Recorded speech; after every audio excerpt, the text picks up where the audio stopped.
தமிழக அளவில் அரசு தேர்வுகளுக்காக டிஎன்பிஎஸ்சி ஆகட்டும், யூபிஎஸ்சி ஆகட்டும், பேங்க் ரிலேட்டடாக, கரண்ட் அஃபேர்ஸ் ரிலேட்டடாக பார்த்திங்கன்னா நம்ம தொடர்ந்து டெய்லி வீடியோஸ் அப்லோட் பண்ணிகிட்ருக்கோம். அதோட தொடர்ச்சியாக 25 டிசம்பர் இன்றைக்கி தேதிக்கான ஃபுல் கரண்ட் அஃபேர் என்னென்ன ஸ்கீம்ஸு அப்படிங்கிறத ப்ராக்டிஸ் பண்ணிக்கிட்டு இந்த வீடியோவோட எண்டில் இந்த செஷனுக்கான கொஷின்ஸையும் கொடுத்துருக்கேன். இது டோட்டலாக பார்த்திங்கன்னா நம்ம டிஸ்கஸ் பண்ணிவிட்டு இப்போ நம்மளோட பிடிஎஃப் ஸ்டார்ட் பண்ணலாம். ரைட்டு, நம்ம பார்த்திங்கன்னா இது 2 கேட்டகரியாக பிரிச்சுருக்கோம். ஒன்று பார்த்திங்கன்னா இந்திய அளவில் இன்றைக்கி என்னென்ன இம்பார்ட்டண்டான நியூஸ் அப்படிங்கிறது ஜென்ரலாக படிக்கிறதோடு மட்டும் இல்லாமல் ஒரு சின்ன ஸ்டோரி மாதிரி ஷார்ட்கட் மாதிரியும் பார்த்திங்கன்னா ஆட் பண்ணுறேன். நம்ம ஒரு என்ட்ரன்ஸ் படிக்கிறோம் அப்படிங்கிறப்போ நம்மளால் முடிஞ்ச வரைக்கும் கரண்ட் அஃபேரில் மெயின் டேட்டா என்னவோ அதை மட்டும் தான் ஞாபகம் வச்சுக்க முடியும். எல்லா டேட்டாவும் ஞாபகம் வச்சுக்க முடியாது. கரண்ட் அஃபேருக்காக பார்த்திங்கன்னா டெய்லி ஒரு 30 மினிட்ஸ் நம்மளால் கொடுக்க முடியும், அதுக்கு மேலே கொடுக்க முடியாது. சில பேர் வீக்லியே 30 மினிட்ஸ் தான் கரண்ட் அஃபேருக்காக ஸ்பெண்ட் பண்ணுவாங்க. அப்படிங்கிற பட்சத்தில் டெய்லி 30 மினிட்ஸ் நீங்கள் ஸ்பெண்ட் பண்ண ரெடியாக இருக்கீங்க அப்படின்னா நம்மளோட சேனல் சப்ஸ்கிரைப் பண்ணி வச்சுக்கோங்க. தொடர்ந்து பார்த்திங்கன்னா கரண்ட் அஃபேர்ஸை A to Z நீங்கள் ஸ்ட்ராங் ஆகிடலாம். சரி, ரைட், ஓகே. இன்றைக்கி என்னென்ன கரண்ட் அஃபேரில் இம்பார்ட்டன்ட் ஆச்சு வெறுமனே நார்மலாக பார்த்திங்கன்னா கரண்ட் அஃபேர் நம்ம பார்க்காம அதோட ஷார்ட்கட்ஸு அப்படிங்கிற விஷயத்தையும் தெளிவாக நம்ம பார்த்துட்டே போகலாம். ஓகேங்களா? ஃபஸ்ட்டு நம்ம இந்தியா லெவலில் இருக்கக்கூடிய கரண்ட் அஃபேர்ஸை பார்த்துட்டு அந்த தமிழ்நாடு லெவலில் கூடிய கரண்ட் அஃபேர்ஸை ரெண்டாவது பார்க்கலாம். Right, okay. இன்றைக்கி ரொம்ப முக்கியமான கரண்ட் அஃபேர் பார்த்திங்கன்னா வந்திருக்கு. இன்றைக்கி பார்த்திங்கன்னா இந்தியா அளவில் பார்த்திங்கன்னா குட் கவர்னன்ஸ் டே பார்த்திங்கன்னா ஃபாலோ பண்ணாங்க. இது ரொம்ப முக்கியம். ஒரு நிமிஷம். அது என்ன குட் கவர்னன்ஸ் டே அப்படிங்கிறது பார்த்திங்கன்னா நல்லாட்சி தினமாக பார்த்திங்கன்னா இந்தியா ஃபுல்லாக கொண்டாடி இருக்காங்க. இது ரொம்ப முக்கியமாக பார்க்க வேண்டியது. கண்டிப்பாக வரக்கூடிய எக்ஸாம்ஸ்லாம் நம்ம எக்ஸ்பெக்ட் பண்ணலாம். இந்த நல்லாட்சி தினம் அப்படிங்கிறது பார்த்திங்கன்னா ஒரு குறிப்பிட்ட தலைவர் பார்த்திங்கன்னா பாராட்டுற விதமாக தான் கொண்டு வருவாங்க. ஓகேங்களா? அப்போ இந்த இந்தியாவில் இந்த கரண்ட் அஃபேர் ஹைலைட் ஆகுதுன்னா எந்த ஒரு லீடரை இதை பார்த்திங்கன்னா போர்ட்ரேட் பண்ணுது அப்படிங்கிறத பார்த்து வச்சுக்கணும். ஸோ இதை பார்த்திங்கன்னா பண்ணுறது வாஜ்பாயோட 101வது பிறந்த நாளை முன்னிட்டு இதை பண்ணியிருக்காங்க அப்படிங்கிற விஷயம் ரொம்ப முக்கியம், பார்த்து வச்சுக்கணும். ரைட், குட் கவர்னன்ஸ் டே அப்படிங்கிறது என்றைக்குன்னு பார்த்து வச்சுக்கணும். It's December 25. இதையும் நல்லா ஞாபகம் வச்சுக்கணும். சரி, ரைட், ஓகே. இப்போது இதை எந்த மாதிரி கொஷின்ஸ் கேட்கலாம் அப்படின்னு கேட்டிங்கன்னா குட் கவர்னன்ஸ் டே எந்த லீடரை பேஸ் பண்ணி கேட்டதுன்னு கேட்கலாம். வாஜ்பாய் அப்படிங்கிறது நம்ம ஞாபகம் வந்தாலே போதுமானது. அதுக்கு மேலே கரண்ட் அஃபேரில் இது எதுவுமே ஞாபகம் வச்சுக்கணும். இதை எப்படி ஷார்ட்டாக ஞாபகம் வச்சுக்கலாம் அப்படின்னு கேட்டிங்கன்னா ஏதாவது ஒரு நல்லது பண்ணோம்னா நம்ம வாட்சில் டைம் பார்ப்போம் இல்லையா, அதை ஞாபகம் வச்சுக்கலாம். ஏதாவது ஒரு நல்லது பண்ணணும்னா நம்ம வாட்ச் எடுப்போம், டைம் பார்ப்போம் இல்லையா, அந்த மாதிரி ஞாபகம் வச்சுக்கலாம். நல்லாட்சி தினம் குட் கவர்னன்ஸ் டே பார்த்திங்கன்னா எந்த லீடருக்காக ஃபாலோ பண்ணப்படுது அப்படின்னா வாஜ்பாய். அவ்வளோதானே, மெமரி ஆகிருக்கும். அடுத்து பார்த்திங்கன்னா ஒரு குறிப்பிட்ட ஸ்கீமுக்கு நேம் சேஞ்ச் பண்ணியிருக்காங்க. ஸோ இந்த மாதிரி நேம் சேஞ்ச் பண்ணக்கூடிய ஸ்கீமையும் நம்ம தெளிவாக பார்த்து வச்சுக்கணும். MGNREGA திட்டத்தை பார்த்திங்கன்னா என்னவா மாற்றிருக்காங்க அப்படின்னு கேட்டிங்கன்னா விக்ஷித் பாரத் கிராமின் ஆக்ட் 2025 சேஞ்ச் பண்ணியிருக்காங்க. இது நல்லா பார்த்துக்கணும். ஓகேங்களா? தமிழில் பார்த்தா விகசித் பாரத ஊரக வேலைவாய்ப்பு சட்டம் 2025 மாட்டியிருக்காங்க. இதை மட்டும் ஜஸ்ட் பார்த்துட்டா போதும், ரொம்ப தூரம் டெப்த்தெல்லாம் நம்ம பார்த்துக்க தேவை கிடையாது. ரைட்டா? இது நல்லா ஞாபகம். இது எப்படி நம்ம ஷார்ட்டாக வச்சுக்கலாம்னா இந்த இடத்துல MGRன்னு இருக்கா, ஸோ MGR பார்த்து வச்சுக்கோங்க. MGR எதுக்காக வேலை செஞ்சார்? கிராமத்துக்காக வேலை செஞ்சார் அப்படின்னு மட்டும் ஞாபகம் வச்சிட்டாலே போதும், ஈஸியாக நம்ம எழுதிட முடியும். இங்கே பாருங்கள், அந்த முழு திட்டத்துக்கான நோக்கத்தையும் படிக்கிறதுக்கு டெய்லி 30 மினிட்ஸ் நமக்கு பத்தாது. ஃபஸ்ட்டு டெய்லி 30 மினிட்ஸ் இந்த ஹெட்லைன்ஸ் எல்லாம் நம்ம படித்து முடிச்சுட்டு எக்ஸ்ட்ரா உங்களால் 30 மினிட்ஸ் டைம் கொடுக்க முடிஞ்சுன்னா இந்த ஸ்கீமை பற்றி எக்ஸ்ட்ராவே நீங்கள் கூகுள் பண்ணி இன்னுமே டேட்டா எடுத்து தனியாக நீங்கள் நோட் பண்ணிக்க முடியும். ஸோ அப்படி நீங்கள் நோட் பண்ணி படிக்கிறப்போ இன்னுமே கரண்ட் அஃபேரில் ரொம்ப ஸ்ட்ராங் ஆக முடியும். ஃபஸ்ட்டு நம்ம ஹெட்லைன் பாயிண்ட்ஸ் எல்லாத்தையுமே படிக்கணும் இல்லையா, அதை பார்த்துடலாம். சரி, ரைட், ஓகே. அடுத்து ரொம்ப முக்கியமானது இஸ்ரோ ரிலேட்டடான நியூஸஸ். கவர்மெண்ட் எக்ஸாம்ஸ் ஆகட்டும், எந்த ஒரு காம்படிட்டிவ் எக்ஸாம்ஸ் ஆகட்டும், இஸ்ரோ ரிலேட்டடான எந்த ஒரு ஹெட்லைன் வந்தாலும் அது தனியாக ஒரு பக்கத்தை ஒதுக்கி நம்ம நோட் பண்ணிவிட்டு எக்ஸாம் டைமில் ஒரு கரண்ட் அஃபேர் பாயிண்ட்டை அதை ரிவிஷன் பண்ணிட்டு போகணும். அதுபடி இன்றைக்கி என்ன இஸ்ரோவில் முக்கியமான ஒரு சக்ஸஸ் நடந்திருக்கு அப்படின்னு நம்ம பார்த்துக்கணும். ரொம்ப முக்கியமான சக்ஸஸ் அப்படின்னு பார்த்தோம்னா ப்ளூபேர்ட் Black 2 சேட்டலைட்டை சக்ஸஸ்ஃபுல்லாக லான்ச் பண்ணியிருக்காங்க. என்ன சேட்டலைட் ஞாபகம் வச்சுங்க? ப்ளூபேர்டு. ஸோ நேம் டிஃப்ரெண்ட்டாக இருக்குது, அதனால் கண்டிப்பாக எல்லாத்தாலையும் எழுத முடியும். நீலப்பறவை, ப்ளூனா எதை குறிக்குது? ஆப்வியஸாக ஸ்கையை குறிக்குது இல்லையா. ஸோ அதனால் பார்த்திங்கன்னா இது எக்ஸாமில் நம்ம எக்ஸ்பெக்ட் பண்ண முடியாது. கேட்கலாம் என்ன மாதிரி சேட்டலைட்டுன்னு, பட் ஈஸியாக சொல்லிடலாம். ப்ளூபேர்டு Block 2 அப்படிங்கிறது லான்ச் பண்ணியிருக்காங்க. பட் எதுக்காக லான்ச் பண்ணியிருக்காங்க அப்படிங்கிறத பார்க்கணும். ஏசெட்டி ஸ்பேஸ் மொபைல் ஸோ இது நல்லா பார்த்து வச்சுக்கணும். என்ன டெக்னாலஜி யூஸ் பண்ணி எதுக்காக அமைச்சிருக்காங்கன்னு நம்ம கன்ஃபார்ம் பார்த்து வச்சுக்கணும். ஏஎஸ்டி ஸ்பேஸ் மொபைலும் பார்த்து வச்சுக்கணும். என்ன டெக்னாலஜி யூஸ் பண்ணுறாங்க பார்க்கணும் சொன்னல, இது யூஸ் பண்ணது LV-M3 டெக்னாலஜி. இதை மட்டும் பார்த்துக்கிட்டா போதுமானது, ரொம்ப டெக்னிக்கலாக தேவை கிடையாது. அடுத்து வந்து பார்த்திங்கன்னா இன்றைக்கி நடந்த கேம்பெயின்ஸ் ரிலேட்டடாகவும் நம்ம பார்த்துக்கணும். இன்றைக்கி என்ன மாதிரி கேம்பெயின் நடத்தியிருக்காங்க அப்படின்னு பார்த்தா டிஜிட்டல் டேக்ஸ் கேம்பெயின் வந்து பார்த்திங்கன்னா நடத்தியிருக்காங்க. இது ரொம்ப ரொம்ப முக்கியமான ஒரு பாயிண்ட்டாக பார்க்கணும். டேக்ஸ் ரிலேட்டடாக வந்து பார்த்திங்கன்னா இருக்கக்கூடிய பீப்புள்ஸ்க்கு அந்த டேக்ஸில் இருக்கக்கூடிய முன்ன பின்ன இருக்கக்கூடிய முரண்பாடுகள் இது ரிலேட்டடாக ஒரு கேம்பெயின் நடத்தியிருக்காங்க. என்ன கேம்பெயின்னா நட்ஜ் கேம்பெயின். நல்லா பார்த்து வச்சுக்கணும். நட்ஜ் கேம்பெயின் இது ரொம்ப முக்கியமான கேம்பெயினாக இன்றைக்கி நடத்தப்பட்டிருக்கு. ஓகேங்களா, ரைட். அடுத்தது வந்து பார்த்திங்கன்னா பூட்டான் வந்து பார்த்திங்கன்னா இன்றைக்கி ஒரு கரண்ட் அஃபேரில் நம்ம இந்தியாவில் ஆட் ஆகிருக்கு. பூட்டான் என்ன சொல்லியிருக்குன்னா, இந்தியாவில் இருக்கக்கூடிய ஐஐடி, இந்த ஐஐடி வந்து பார்த்திங்கன்னா எங்களோட பூட்டான் நாட்டிலையுமே நீங்கள் வைக்கணும் அப்படிங்கிற கோரிக்கை இந்தியா கிட்ட வச்சுருக்கு. இதையும் நீங்கள் பார்த்துக்கணும். ஸோ ரொம்ப ரொம்ப முக்கியம். ஐஐடி வளாகத்தை வந்து பார்த்திங்கன்னா எந்த நாட்டுக்கிட்ட வைக்க சொல்லியிருக்கு. ஆப்வியஸாக ஐஐடிங்கிறது இந்தியாவோடது, அதனால் நம்ம வேறு யார்ட்டையுமே போய் கேட்டு வைங்கன்னு சொல்ல மாட்டோம். அப்போ யாரோ ஒருத்தர் தான் நம்மக்கிட்ட கேட்டிருப்பாங்க. அப்படி கேட்கக்கூடிய ஆள் வந்து பூட்டான். நல்லா ஞாபகம் வச்சுக்கணும். ஓகேங்களா, பூட்டான். ஓகேங்களா, பூட்டு போட ஐஐடி வர சொன்னிச்சுன்னு ஞாபகம் வச்சுக்கலாம். பூட்டு போட ஐஐடி வர சொன்னிச்சுன்னு ஞாபகம் வச்சுக்கலாம். ரைட்டு. அடுத்த current affair, 6th current affair. So national highway சம்மந்தப்பட்ட ஒரு கரண்ட் அஃபேர் என்ன அப்படின்னு பார்த்தீங்கன்னா, இப்போ நீங்கள் நேஷ்னல் ஹைவேல போகிறப்போ கீழே சுரங்கப்பாதைகள் இருக்குது இல்லையா, அந்த இடத்த எல்லாத்தையும் வந்து பார்த்திங்கன்னா நீங்கள் தனியாக லிஸ்ட் பண்ணணும் அப்படிங்கிற ஒரு ஆர்டர் பாஸ் ஆகிருக்கு. சரிவு அபாய மண்டலங்களை வகைப்படுத்தணும். எந்தெந்த இதில் சுரங்கப்பாதை இருக்கோ அதெல்லாம் ஆபத்தான இடம் அப்படிங்கிறத நீங்கள் கிளாஸிஃபை பண்ணணும் அப்படிங்கிற ஒரு ஆர்டர் பாஸ் ஆகிருக்கு. இந்த ஆர்டரையும் நீங்கள் பார்த்து வச்சுக்கணும். அண்டு வந்து பார்த்திங்கன்னா இப்போ நடக்கக்கூடிய போராட்டங்கள் ரிலேட்டடாக எங்கேயாவது ப்ரொடெக்ஷன் நடக்குது அப்படின்னு இந்தியா லெவலில் பார்க்குறப்போ இந்தியா லெவலில் ரொம்ப முக்கியமாக அஸ்ஸாமில் ஒரு போராட்டம் நடந்துகிட்ருக்கு. என்ன போராட்டம் கேட்டால் நில உரிமை விவகாரம் சம்மந்தப்பட்டதாக ஒரு போராட்டம் போயிட்டுருக்கு. அதுக்கு வந்து பார்த்திங்கன்னா இப்போ கர்ஃப்யூ போட்டிருக்காங்க, ஊரடங்கு உத்தரவு போட்டிருக்காங்க. இப்போ ரொம்ப முக்கியமானதாக பார்க்கணும். ஸோ ஊரடங்கு உத்தரவு வரைக்கும் போகிறாங்க அப்படின்னா அது ரொம்ப ரொம்ப முக்கியமான கரண்ட் அஃபேராக வர வாய்ப்பு இருக்குது. எங்கே அப்படின்னு பார்த்தோம்னா அஸ்ஸாமில் இது நடந்திருக்கு. ஸோ இதை பற்றி தொடர்ந்து வரக்கூடிய நாட்களில் அதிக கரண்ட் அஃபேர்ஸ் கிடைக்க வாய்ப்பு இருக்குது. நான் உங்களுக்கு கொடுக்குறேன். ஸோ மேலே சேனலை மறக்காமல் சப்ஸ்கிரைப் பண்ணி ஃபாலோ பண்ணிக்கோங்க. இது வரைக்கும் நீங்கள் பார்த்துருக்கீங்க அப்படின்னாலே கண்டிப்பாக இதுவும் உங்களுக்கு யூஸ்ஃபுல்லாக இருக்கும். நம்ம வந்து பார்த்திங்கன்னா சேலம் ஆட்டியம்பட்டியில் ஸ்ரீ வித்யாமாதா ஹையர் செகண்டரி ஸ்கூலில் டிஎன்பிஎஸ்சி குரூப் 2 அண்ட் குரூப் 4க்கு கிளாஸஸ் கண்டக்ட் பண்ணிகிட்ருக்கோம். இப்போது மெயினாக வந்து பார்த்திங்கன்னா எல்லா சப்ஜெக்டும் லேட்டஸ்ட் டிஎன்பிஎஸ்சி சிலபஸ் ரிலீஸ் பண்ணியிருக்காங்களே அந்த பிளானர் படி 1 year கிளாஸஸ் ப்ரொவைட் பண்ணிகிட்ருக்கோம். இதில் வந்து ஜென்ரல் ஆகட்டும் அண்டு வந்து பார்த்திங்கன்னா சைக்காலஜி இது ரிலேட்டடாகவும் நம்ம கோச்சிங் கொடுத்துட்ருக்கோம். யார் பயன்படுத்தணும்னு நினைக்கிறீங்களோ அதையும் வந்து பார்த்திங்கன்னா மறக்காமல் பயன்படுத்திக்கிங்க. சரி, ரைட். இப்போ நம்ம போயிடலாம். அது ரிலேட்டடாக ஸ்க்ரீனில் ஒரு நம்பர் கொடுத்துருப்பேன். இந்த சைடு இந்த சைடு. ஸோ அதை காண்டாக்ட் பண்ணி அது ரிலேட்டடாக நீங்கள் அட்மிஷன் வேணாலும் போட்டுக்கலாம். சரி, நம்ம வாட்டி கரண்ட் அஃபேர் பார்க்கலாம்.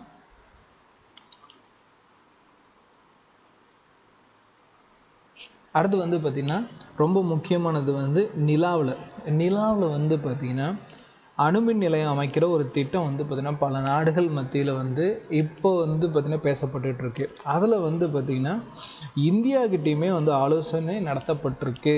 அப்போ இந்தியா சார்பிலையுமே நிலாவில் ஒரு அணுமின் நிலையம் வைக்கப்படும் பொழுது ஒரு பங்கு இருக்கும் அப்படிங்கிற விஷயத்தையும் ஞாபகம் வச்சுங்க. இதில் ரிலேட்டடான ப்ராஜெக்டில் எந்த ஒரு அப்டேட் வந்தாலும் நான் அடுத்தது கரண்ட் அஃபேரில் ஆட் பண்ணிக்கிறேன். அடுத்து வந்து என்டிஏன்னா நேஷ்னல் டெஸ்டிங் ஏஜென்சி. அதாவது இந்திய அளவில் வந்து தேர்வுகளை நடத்தக்கூடியது. நீட் தேர்வுகள், ஜெஇ தேர்வுகள், இந்த மாதிரி முக்கியமான தேர்வுகளை நெட்டு ஸ்லெட்டுன்னு சொல்லிட்டு முக்கியமான கியூட்டு இந்த மாதிரி எக்ஸாம்பிள்ஸ் எல்லாத்தையுமே நடத்தக்கூடிய முக்கியமான ஒரு கவர்மெண்ட் பாடி தான் என்டிஏ. ஸோ இந்த என்டிஏ வந்து பார்த்திங்கன்னா இப்போ எக்ஸாம்ஸ்க்கு வந்து ஃபேஸ் ரெகக்னிஷன் டெக்னாலஜியை இன்ட்ரடியூஸ் பண்ணியிருக்காங்க. அதுதான் கரண்ட் அஃபேரில் வந்துருக்கு, பார்த்துக்கங்க. அதாவது வந்து ஃபேஸை ஸ்கேன் பண்ணி வந்திருக்க கேண்டிடேட் ஒரிஜினல் கேண்டிடேட்டா அப்படின்னு செக் பண்ணக்கூடிய டெக்னாலஜி இன்ட்ரடியூஸ் பண்ணியிருக்காங்க. அவங்க தான், வேறு எதுவும் இல்லை. அடுத்து ரொம்ப ரொம்ப முக்கியமானது ஒன்று பார்க்கணும்.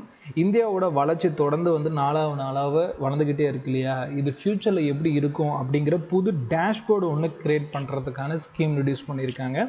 இதுக்கு பேர் வந்து பார்த்திங்கன்னா விக்ஷித் பாரத் 247. ஓகேங்களா 2047. அப்போ கிட்டத்தட்ட இதுலேருந்து ஒரு 20 வருஷத்துக்கு அப்புறம் நடக்கக்கூடிய ஒரு ஈவெண்ட்.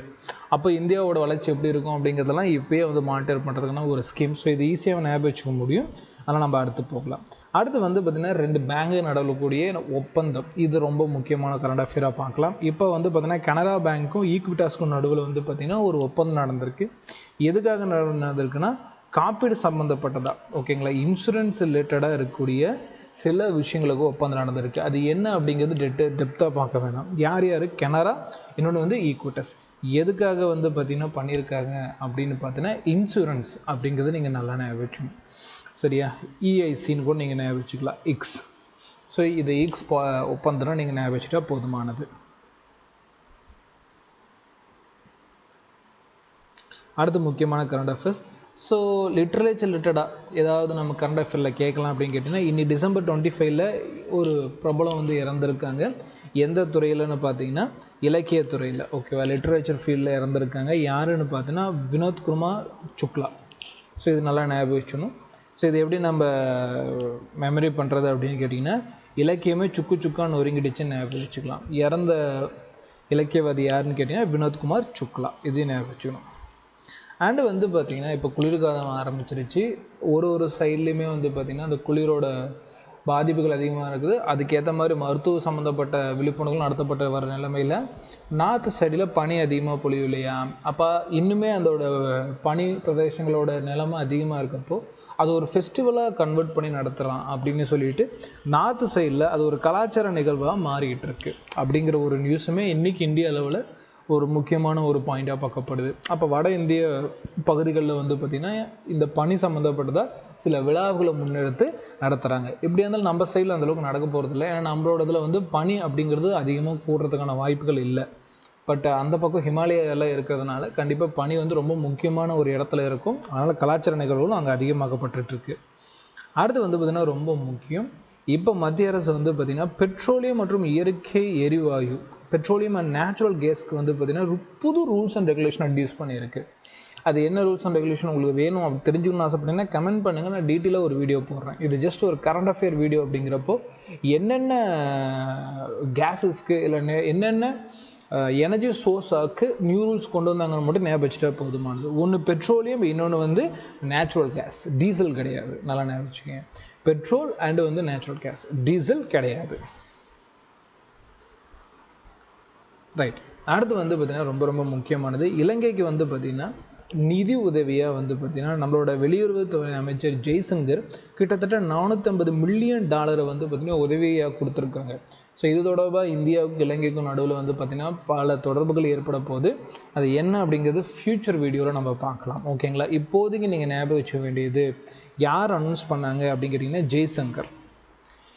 எந்த பகுதிக்கு அளிக்கப்பட்டுச்சு அப்படின்னா இலங்கைக்கு. இது நல்லா நீங்கள் ஞாபகம் வச்சுக்கணும். இலங்கை பக்கத்தில் தான் இருக்குது. அதனால் வந்து பார்த்திங்கன்னா நம்ம அவங்களுக்கு உதவி செஞ்சுருப்போம் அப்படிங்கிற பாயிண்டில் இதை ஞாபகம் வச்சுக்கலாம். யார் அனௌன்ஸ் பண்ணாங்க அப்படிங்கிற விஷயம் நமக்கு வந்து உள்ளே கேட்கலாம். ஸோ இது வந்து பார்த்திங்கன்னா ஜெய்சங்கர், ஓகேவா. ஜெயிக்கணும்னு பணம் கொடுத்தாங்க ஞாபகம் வச்சுக்கலாம். ஜெயிக்கணுங்கிறதுக்காக பணம் கொடுத்தாங்க அப்படிங்கிறத ஞாபகம் வச்சுக்கலாம்.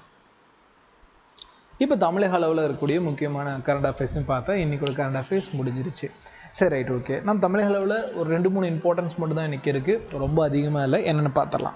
ஃபஸ்ட்டு வந்து பார்த்திங்கன்னா இன்றைக்கி நடந்த கடலூர் ஆக்சிடெண்ட், ஓகேங்களா. எந்த ஹைவேல நடந்துச்சு அப்படின்னு பார்த்தா சென்னை திருச்சி, ரொம்ப பரபரப்பாக இருக்கக்கூடிய ஒரு நெடுஞ்சாலை.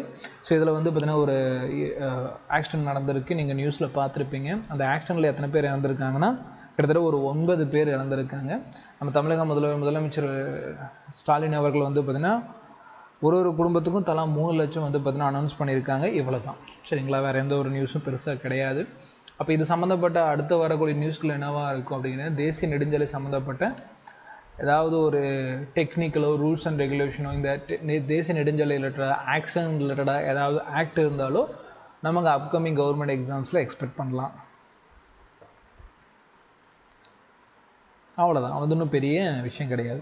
அடுத்து இது ரொம்ப முக்கியமான பாயிண்டாக பார்க்கப்படுது. 1995 ஐஏஎஸ் ஆஃபீஸர்ஸாக இருந்தவங்க இப்போது வந்து பார்த்திங்கன்னா ப்ரொமோஷன் கொடுக்கப்பட்டு, அதாவது அப்போ இருந்தவங்க வந்து பார்த்திங்கன்னா இப்போ என்னவா மாற்றப்பட்டிருக்காங்க, ஒரு 7 பேர் மட்டும் சீஃப் செக்ரட்டரி கிரேடுக்கு உயர்த்தப்பட்டுள்ளாங்க. இது எந்த மாதிரி கொஷின்ஸ் கேட்கலாம் அப்படின்னு கேட்டிங்கன்னா, ஐஏஎஸ் ஆஃபீஸர்ஸ் வந்து பார்த்திங்கன்னா டேரெக்டாக ஒரு டைம் பீரியடுக்கு மேலே டேரெக்டாக எந்த போஸ்டிங்கில் கொண்டு போகலாம் அப்படிங்கிற மாதிரி கேட்பாங்க. சீஃப் செக்ரட்டரி கிரேடுக்கு கொண்டு போகலாம். நல்லா நினச்சி சீஃப் செக்ரட்டரி கிரேடுக்கு கொண்டு போகலாம். இது நம்ம கேட்கலாம். ஸோ ஐஏஎஸ் ஆஃபீஸர்ஸ் ஒரு குறிப்பிட்ட டைமுக்கு மேலே அந்த ஸ்டேட் நினச்சிச்சின்னா சீஃப் செக்ரட்டரி கிரேடு கொண்டு போகலாம். அண்ட் வந்து பார்த்திங்கன்னா இப்போ தமிழக அளவில் வந்து பார்த்திங்கன்னா ஓட்டர்ஸ் ரிலேட்டடான திருத்தங்கள் நடந்துட்டு இருக்கு இல்லையா, வாக்காளர் பட்டியல் திருத்தம்.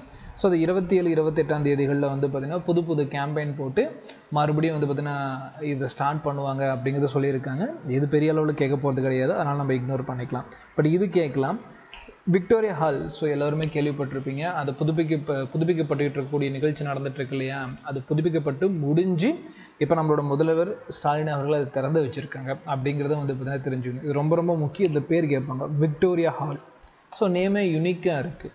சரியா, விக்டரிக்காக தானே முதல்வர் போராடுவார் அப்படின்னு நம்ம ஞாபகம் வச்சுக்கலாம். விக்டரிக்காக தான் முதல்வர் போராடுவார் அப்படின்னு நம்ம ஞாபகம் வச்சுக்கலாம். ஸோ விக்டோரியா ஹால் வந்து திறக்கப்பட்டிருக்கு. இந்த விக்டோரியா ஹால் பற்றி நீங்கள் தெரிஞ்சுக்கணும் அப்படின்னா ஃப்ரீ டைமில் போய் தயவு செஞ்சு கூகுள் பண்ணி கற்றுக்கங்க. ஏன்னா இந்த ஹால் ரிலேட்டடாக இது நார்மலாக ஒரு பிளேஸ் மட்டும் கிடையாது, இது என்ன அப்படிங்கிறத நீங்கள் பார்த்து வச்சுக்கணும்.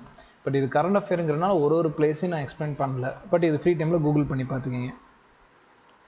ரைட். அடுத்து வந்து பார்த்திங்கன்னா இப்போ திருச்செந்தூர் ரிலேட்டடாகவோ பழனி சம்மந்தப்பட்ட முருகர் கோயில் ரிலேட்டடாக வந்து பார்த்திங்கன்னா தமிழர்களில் எந்த ஒரு விஷயம் நடந்தாலும் நம்ம உன்னிப்பாக பார்க்க வேணும். ஏன்னு கேட்டிங்கன்னா உங்களுக்கு அதுக்கான அரசியல் காரணங்கள் தெரியும். நம்ம வந்து பார்த்தீங்கன்னா கரண்ட் அஃபேருக்காக படிக்க போகிறோம் அப்படிங்கிறப்ப அதில் ஏதாவது முக்கியமான ஆக்டோ முக்கியமான ஜட்ஜ்மெண்ட்டோ வந்துச்சுன்னா நம்ம அதை உத்து நோக்கி நம்மளோட எக்ஸாம்ஸ்க்கு படித்து வச்சுக்கணும். அதோட தொடர்ச்சியாக வந்து பார்த்திங்கன்னா பழனி, திருச்செந்தூர் உள்ளிட்ட முக்கியமான கோயில்களில் வந்து பார்த்திங்கன்னா கலாச்சார நிகழ்வுகள் கொஞ்சம் அதிகமாகவே பண்ண ஆரம்பிச்சிருக்காங்க. அதுவுமே வந்து பார்த்திங்கன்னா இன்க்ளூட் ஆகிருக்கு. இது ரிலேட்டடாக ஏதாவது ஃபியூச்சரில் கரண்ட் அஃபேர் வந்தாலும் நான் ஆட் பண்ணிக்கிறேன். இன்றைக்கி வந்து பார்த்திங்கன்னா பழனிமலை, திருச்செந்தூர் உள்ளிட்ட முருகர் கோயில்களில் சூரசம்ஹாரம் போன்ற பல விழாக்கள், முருகனை சிறப்பிக்க வகையில் என்னென்ன விழாக்கள் இருக்கோ அது கொஞ்சம் சீரியஸாக எடுத்து பண்ணுறாங்க அப்படிங்கிறது பார்த்து வச்சுக்கணும். அண்டு ஆஸ் யூஷுவல் வந்து பார்த்திங்கன்னா தமிழ்நாடு வந்து பார்த்திங்கன்னா இன்றைக்கி கிறிஸ்மஸ் செலிப்ரேட் பண்ணியிருக்கு. ஓகேங்களா, அதை பற்றியும் கொடுத்துருக்காங்க. ஸோ இது ஒன்றும் பெரிய பிரச்சனை இல்லை. இது வருஷம் நடந்துச்சுன்னா எந்த இடம்னு வேணால் கேட்கலாம். சாந்தோம் சர்ச் ஆஸ் யூஷுவலாக தெரியும், அதனால் நான் அதை ஸ்கிப் பண்ணிக்கலாம். ரைட். இது நமக்கு முக்கியமாக கேட்குறதுக்கான வாய்ப்பு இருக்குது. என்ன அப்படின்னு கேட்டிங்கன்னா இன்றைக்கி முக்கியமாக வந்து பார்த்திங்கன்னா சென்னையில் ஒரு ஈவெண்ட் நடந்திருக்கு. என்ன ஈவெண்ட் அப்படிங்கிறத பார்க்கணும்.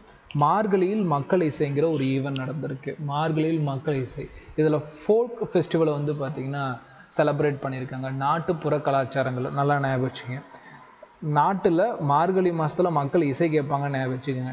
நாட்டில் மார்கழி மாதத்தில் மக்கள் இசை கேட்பாங்கன்னு ஞாபகம் வச்சுக்கோங்க. நாட்டுப்புற கலைகளுக்காக கொண்டாடப்பட்ட நிகழ்ச்சி எதுன்னு கேட்கலாம். மார்கழி மக்கள் இசை. சரிங்களா, இசை சம்மந்தப்பட்டதுனால இது இசை திருவிழா அப்படின்ற மாதிரி நம்மளை குழப்பத்துக்கு வாய்ப்பு இருக்குது. கரண்ட் அஃபேர்லேருந்து எடுக்கிறாங்க அப்படின்னு கேட்டால் இந்த மார்கழி மக்கள் இசை கேட்க வாய்ப்பு இருக்குது. அடுத்து வந்து பார்த்திங்கன்னா விளையாட்டுத்துறைக்கு வந்து பார்த்திங்கன்னா கிட்டத்தட்ட ஸ்டூடெண்ட்டாக இருக்கிறப்பயே 35 லட்சம் வந்து பார்த்திங்கன்னா தமிழக அரசு சார்பில் கொடுக்கப்பட்டிருக்கு. ஸோ அவ்வளோதான், இது ஒன்றும் பெரிய நியூஸ் கிடையாது. அடுத்து ரொம்ப ரொம்ப முக்கியம், நீர்நாய்களை பாதுகாக்க. இது இப்போ ரீசெண்டாக வந்து பார்த்திங்கன்னா நியூஸில் வந்துக்கிட்டே இருக்கக்கூடியது தான். நல்லா ஞாபகம் வச்சுங்க. வாட்டர் கன்சர்வேஷன் இது ரொம்ப ரொம்ப முக்கியமான ஒரு பாயிண்டாக பார்க்கப்படும்.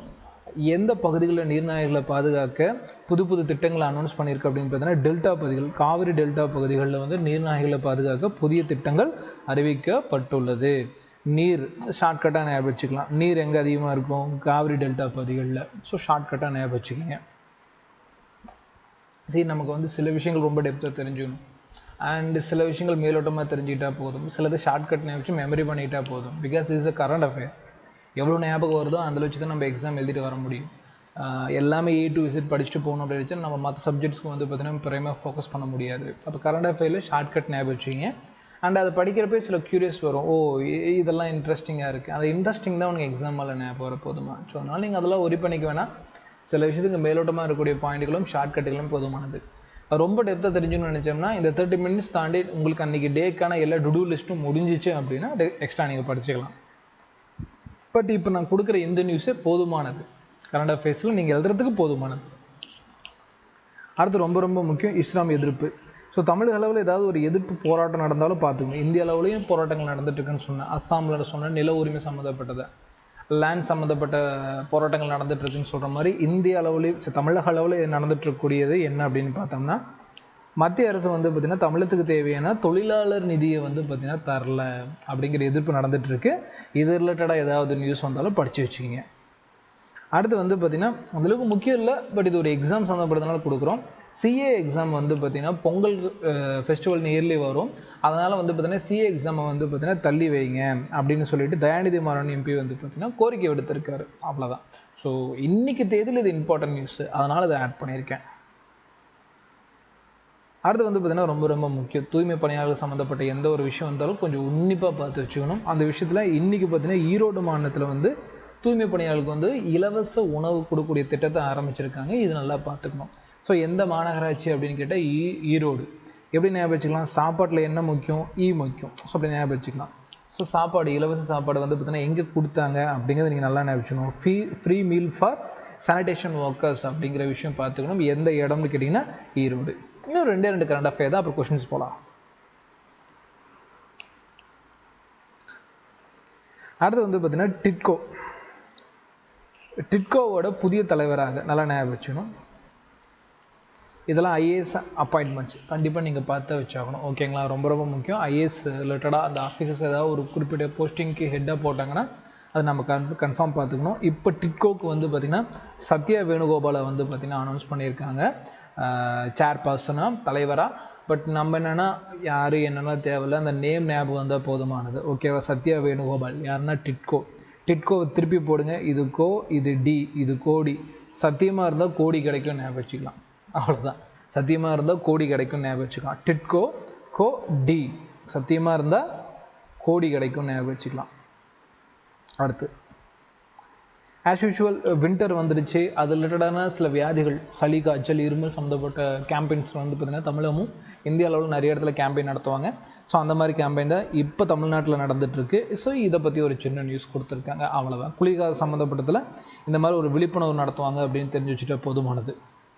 சரி, இப்போ நீங்கள் கரண்ட் அஃபேர் நல்லா அட்டன் பண்ணிங்கன்னா கொஷின்ஸ் எல்லாம் ஆன்சர் பண்ணுங்கள். நம்ம வீடியோ கண்ட்ரோல் பண்ணிடலாம், ஒன்றும் பிரச்சனை இல்லை. சரி, ரைட், ஓகே. இந்தியாவில் யாருடைய பிறந்த நாளை முன்னிட்டு டிசம்பர் 25 அன்று நல்லாட்சி தினமாக கொண்டாடப்படுகிறது? ஜவஹர்லால் நேரு, அடல் பிஹாரி வாஜ்பாய், சர்தார் வல்லபாய் பட்டேல், B.R. அம்பேத்கர். வாட்ச் எங்கே இருக்காரு தாங்க? வாட்ச். நல்ல நேரம் பார்த்து தான் வாட்ச்னா நல்ல நேரம் பார்ப்போம் ஞாபகம் வச்சுங்க. ஸோ நல்லாட்சி தினம் அடல் பிஹாரி வாஜ்பாய். தமிழக முதல்வர் மு.க. ஸ்டாலின் அவர்கள் அண்மையில் சென்னையில் புதுப்பிக்கப்பட்ட எந்த வரலாற்று சிறப்புமிக்க கட்டிடத்தை திறந்து வைத்தார்? ஆல்ரெடி சொன்னதா, விக்டோரியா. சரியா? விக்டோரிக்காக முதலமைச்சர் பாடுபடுவார் ஞாபகம் வச்சுக்கணும்.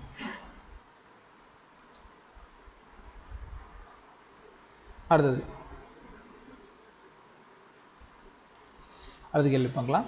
மத்திய அரசு MGNREGA திட்டத்தை உருமாற்றம் செய்து 2025 எந்த பெயரில் புதிய சட்டத்தை கொண்டு வந்தது? நல்லா ஞாபகம் வச்சுங்க. விசிகத் பாரத் ஊரக வேலை வாய்ப்பு சட்டம். அந்த சொன்னல, எம்ஜிஆர் எதுக்காக வேலை செய்வார்? ஊருக்காக வேலை செய்வார். முடிஞ்சா? தமிழகத்தில் 1995ஆம் ஆண்டு IAS அதிகாரிகளை பணிமூப்பு அடிப்படையில் அண்மையில் வழங்கப்பட்ட பதவி உயர்வு நிலை எது? பதவி உயர்வுன்னு கேட்டிருக்காங்க. நான் தான் சொன்னேன் IAS ஆஃபீஸர் எந்த போஸ்டிங் மாற்ற முடியும்னு சொல்லியிருக்கேன். தலைமை செயலாளர் தரம், chief secretary grade or chief secretary position சொல்லலாம். ஸோ அந்த இடத்துல கொண்டு போயிருக்காங்க. அடுத்து இந்த கொஸ்டின் பாருங்கள். டிசம்பர் 25ஆம் ஆண்டு இஸ்ரோ எந்த நிறுவனம்னு கேட்டிருக்காங்க. ஓகேங்களா? யாரோட ஹெல்ப் மூலமாக அவங்க ஸ்பெல் பண்ணாங்க? AST space mobile. ஸோ நான் சொல்லியிருந்தேன் இல்லையா, அது எதை லான்ச் பண்ணாங்க? ப்ளூபேர்ட் பிளாக் 2 செயற்கைக்கோளை வெற்றிகரமாக ஏவியதுன்னு கேட்டிங்கன்னா AST ஸ்பேஸ் மொபைல். ஓகேங்களா? ஸோ இதை பற்றி கொஷின்ஸும் பார்த்துருக்கோம் அண்ட் கரண்ட் அஃபேர்ஸும் பார்த்துருக்கோம். இதை ப்ராப்பராக நீங்கள் நல்லா படிங்க. அண்ட் இது PDF-ஐ வந்து பார்த்திங்கன்னா நான் டிஸ்கிரிப்ஷனில் அட்டாச் பண்ணுறேன். ஓகேங்களா? இது மறக்காமல் செக் பண்ணிக்கோங்க. இதோட PDF வந்து டிஸ்கிரிப்ஷனில் தரேன். Printable form. பின்னாடி இதுக்கான ஆன்சர்ஸ் வச்சுருக்கேன். ஓகேங்களா? பின்னாடி இதுக்கான ஆன்சர்ஸும் வச்சுருப்பேன். ஃபுல்லாக உட்காந்து ஒரு டைம் பிரிண்ட் பண்ணி படிங்க. அண்ட் ஒன்ஸ் அகேன் நம்மளோட அகாடமியில் TNPSC ரிலேட்டடான கிளாஸ் போயிட்டுருக்கு. ஜாயின் பண்ண விருப்பம் இருக்கவங்க ஜாயின் பண்ணிக்கங்க. நாளைக்கு டிசம்பர் 26க்கான கரண்ட் அஃபேரோடு உங்களை மீட் பண்ணுறேன். அது வரைக்கும் தேங்க்யூ ஃபார் வாட்சிங்.